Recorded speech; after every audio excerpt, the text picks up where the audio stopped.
नमस्कार, मी श्वेता अंकले. तरुण भारतच्या न्यूज बुलेटिनमध्ये आपल्या सर्वांचे स्वागत. आता पाहूया ठळक घडामोडी.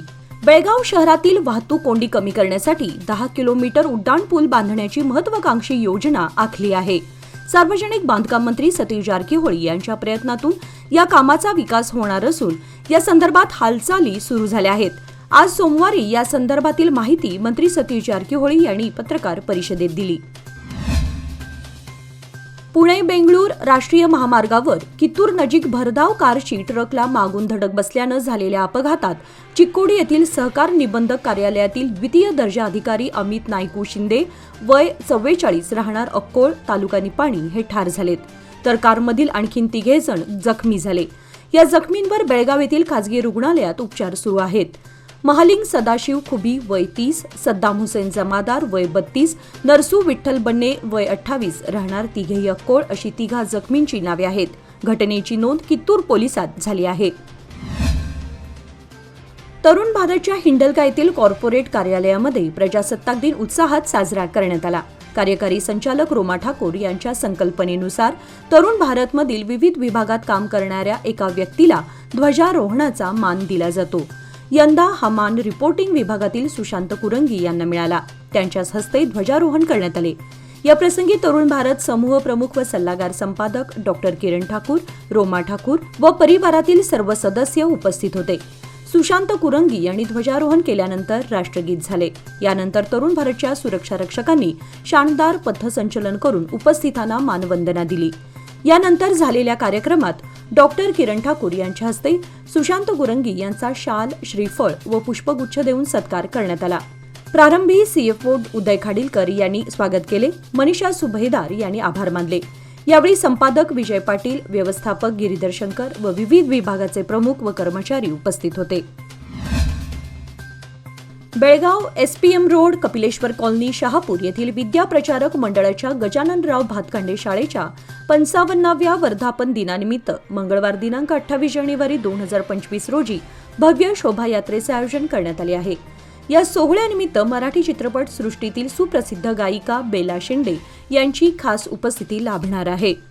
सदर शोभायात्रेला दुपारी ठीक 4 वाजता शहरातील धर्मवीर संभाजी चौकापासून सुरुवात होणार असून न्यूक्लियस मॉल, रामलिंग खिंडगल्ली, छत्रपती शिवाजी महाराज उड्डाणपूल मार्गे छत्रपती शिवाजी उद्याना शेजारील महात्मा फुले रोड येथील शिवतीर्थासमोर समाप्त होणार आहे. यानंतर मुख्य कार्यक्रमाला सुरुवात होईल. या दरम्यान शाळेच्या माध्यमिक इयत्तेतील विद्यार्थी आपला सांस्कृतिक कार्यक्रम सादर करतील. या भव्य दिव्य सोहळ्याला उपस्थित राहिलेल्या गायिका बेला शेंडे आपल्या सुमधुर आवाजात उपस्थित श्रोत्यांना मंत्रमुग्ध करणार आहेत. तरी या ऐतिहासिक कार्यक्रमाचे साक्षीदार बनण्यासाठी गजाननराव भातखांडे शाळेचे विद्यार्थी, माजी विद्यार्थी, पालकवर्ग तसेच हितचिंतकांनी या शोभायात्रा तसेच कार्यक्रमासाठी उत्स्फूर्तपणे सहभाग घेऊन शोभा वाढवावी असं आवाहन गजाननराव भातखांडे शाळेचे चेअरमन मिलिंद भातखांडे यांनी केलं आहे. तसेच या संपूर्ण सोहळ्याचे थेट प्रक्षेपण तरुण भारत न्यूज या यूट्यूब चॅनलच्या माध्यमातून प्रसारित केलं जाणार आहे, याची नागरिकांनी नोंद घ्यावी.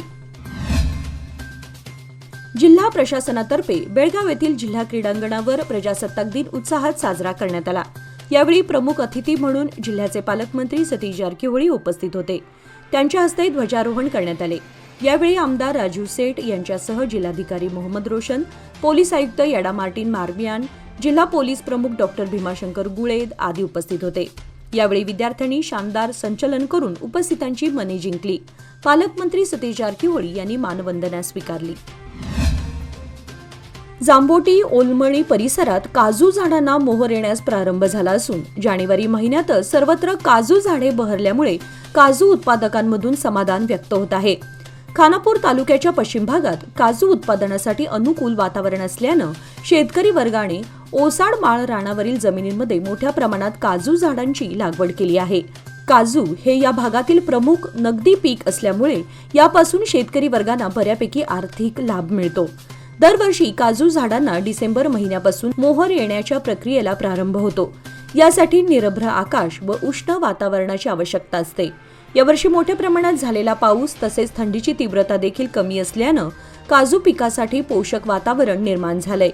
ऐन जानेवारी महिन्यातच काजू बागा मोहरल्याचं चित्र सर्वत्र पाहायला मिळत आहे.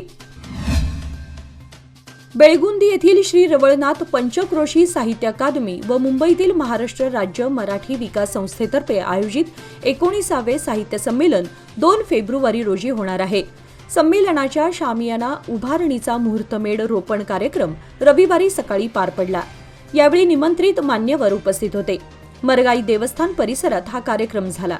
ग्रामस्थ कमिटी अध्यक्ष दयानंद गावडा अध्यक्षस्थानी होते. रवी किरण सोसायटीचे अध्यक्ष मारुती चव्हाण व विमल चव्हाण यांच्या हस्ते मुहूर्तमेढ पूजन करण्यात आले. यावेळी रवळनाथ पंचक्रोशी साहित्य अकादमीचे सर्व पदाधिकारी तसेच साहित्यप्रेमी आणि ग्रामस्थ मोठ्या संख्येने उपस्थित होते. खानापूर येथील बलप्रभा नदी पात्र परिसरात बेळगाव तालुक्यातील मन्नूर येथील महिला व नागरिक धार्मिक कार्य व पडली भरण्याच्या कार्यक्रमासाठी आले होते. यावेळी मन्नूर गावचा युवक समर्थ मल्लापा चौगुले वय 22 बुडाला होता. त्यामुळे त्याचा शोध घेण्याचं कार्य अग्निशामक दल व खानापूर पोलिसांनी सुरू ठेवलं होतं. अग्निशामक दलाचे मनोहर राठोड तसेच खानापूर पोलीस स्थानकाचे PI Lalsab Gowandi, PSI MB बिरादार व पोलीस कर्मचारी दुपारपासूनच शोध घेत होते, परंतु मृतदेह सापडत नव्हता. शेवटी हेल्पलाईन इमर्जन्सी रेस्क्यू फाउंडेशनच्या टीमने पाण्यामध्ये कॅमेरा सोडून शोध घेतला असता सदर युवकाचा मृतदेह सायंकाळी 5 वाजण्याच्या सुमारास सापडला. बालोज्ञान सुभाष मार्केट हिंदवाडी येथे इंडियन डेंटल असोसिएशन, गुरुदेव राष्ट्रीय स्वयंसेवक संघ आणि हिंदवाडी फ्रेंड्स युनियन यांच्या संयुक्त विद्यमाने 76वा प्रजासत्ताक दिन साजरा करण्यात आला. या प्रसंगी इंडियन डेंटल असोसिएशनचे प्रेसिडेंट डॉक्टर जगदीश काडमन्नावर यांच्या हस्ते ध्वजारोहण करण्यात आले. या प्रसंगी जगदीश कामनावर, डॉक्टर सुशांत नाझरे, डॉक्टर आदित्य आचार्य, विनोद शानभाग, रघुनाथ शेंजेगान, राजन निर्वागे, विजय पाटील व सर्व डॉक्टर, समीर पोटे, विजय देसाई हे उपस्थित होते. ड्रेनेज लाईनच्या दुरुस्तीसाठी शहर आणि उपनगरात जिकडे तिकडे खोदकाम करण्यात आलं आहे. त्याचा परिणाम वाहतूक व्यवस्थेवर होतोय. त्यामुळे खोदकाम करण्यात आलेल्या ठिकाणची माती तातडीने हटवण्यात यावी अशी मागणी केली जात आहे. शहर आणि उपनगरात घालण्यात आलेल्या ड्रेनेज लाईन अत्यंत जुन्या असून दरवर्षी रस्त्यांवर कॉन्क्रीट तसेच डांबरीकरण केलं जात असल्यानं ड्रेनेजवरील झाकणे खाली गेली आहेत. त्यामुळे ड्रेनेजची दुरुस्ती करताना समस्या निर्माण होत असल्यानं ड्रेनेजवर नवीन झाकणे घालून त्यांची उंची वाढवली जात आहे.